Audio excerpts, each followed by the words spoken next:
Et on en vient justement à la question des élites. Là, il y a des énormes verrouillages.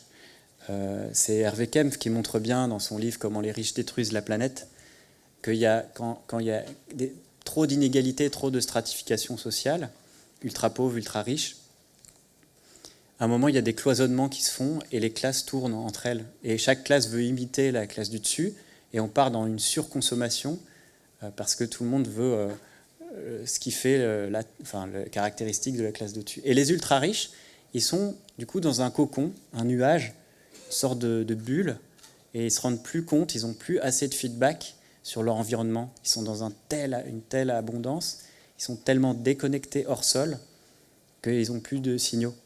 Alors, ils n'ont plus, pas forcément, parce qu'il y en a qui sont très intelligents et qui ont des signaux. Chomsky disait, Noam Chomsky, il disait, moi, si je veux être bien informé de l'état de la planète, je lis le Wall Street Journal. Pourquoi ? Parce que les financiers, ils ont des millions, des milliards, ils veulent bien placer leur argent, ils veulent savoir exactement ce qui se passe en géopolitique, tac, tac, tac. C'est très objectif.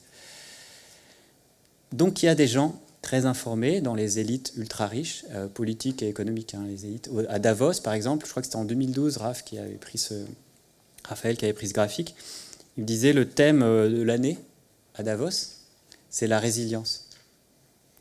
Et les gens ils réfléchissent à ça, les ultra riches, les ultra puissants, à la résilience. C'est-à-dire qu'ils ont quand même, ils sont hyper informés. Et si moi j'arrive à avoir ces publications scientifiques et à faire mon petit PowerPoint, c'est que ils ont quand même des experts qui savent faire ça. Alors, est-ce qu'ils veulent le faire? Est-ce qu'ils sont écoutés? Est-ce qu'ils y croient? Bonne question. Est-ce qu'ils savent, mais ils n'y croient peut-être pas? Alors, pour moi, il y a une biodiversité aussi d'ultra riches, comme les politiciens, c'est comme toutes les classes sociales et tous les milieux. Il y a de tout. Et on trouve des gens qui ne veulent pas savoir, ceux qui savent, mais qui n'y croient pas, ceux qui savent et qui y croient, ceux qui savent, qui croient et qui ne peuvent rien faire, parce qu'ils ont un patron, ceux qui savent, qui croient, qui peuvent faire et qui font. Et il y a plein de riches actuellement, en valeur absolue, peut-être pas en relative, mais il y a plein de riches, ultra riches, qui veulent changer et qui ont une vision radicale de l'effondrement, de l'agroécologie, de la permaculture et qui ont des millions à investir là-dedans et des terres. Et ils ne savent pas comment faire parce qu'ils ne savent pas à qui s'adresser. Ils ont peur des permaculteurs avec des dreadlocks et tout ça.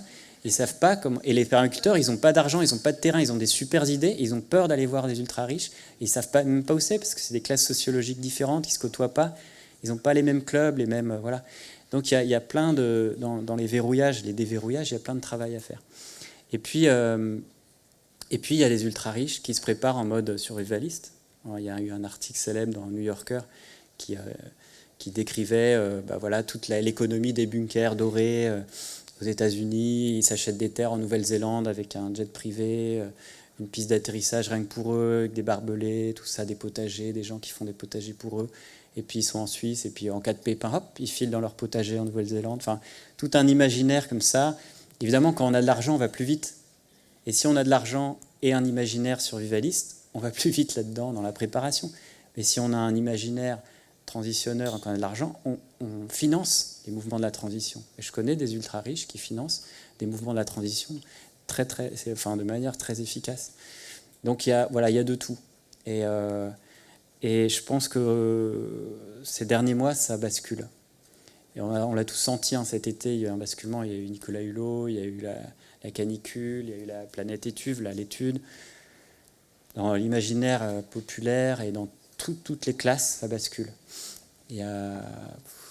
Tout ce que je dis là n'étonne plus beaucoup, alors qu'il y a 5 ans, les gens étaient sidérés, il y en a qui partaient de la salle en pleurant, il y en a qui ne croyaient pas, enfin voilà. Et il y en a qui ne voulaient pas savoir. Donc là, même chez les ultra-riches, je pense que ça bascule. Et ceux qui vont se mettre dans les bunkers, ils sont conscients des dommages au système Terre, et ils sont conscients des dommages sociaux et de la colère populaire, de la vindicte populaire. Et ils se protègent de ça aussi. Il y a des projets, par exemple, de faire des grandes îles flottantes, des bateaux, villes, qui vont partir en autonomie sur la mer, avec des centaines d'ultra-riches, avec panneaux solaires, tout ça. Ils vont vivre, en sachant que toutes les terres vont être en effondrement, donc ils vont laisser les gens s'entretuer. Quand il n'y aura plus de civilisation, ils vont revenir. C'est des projets. Je veux dire, cet imaginaire-là existe, c'est sidérant. Ouais, l'être humain est quand même étonnant.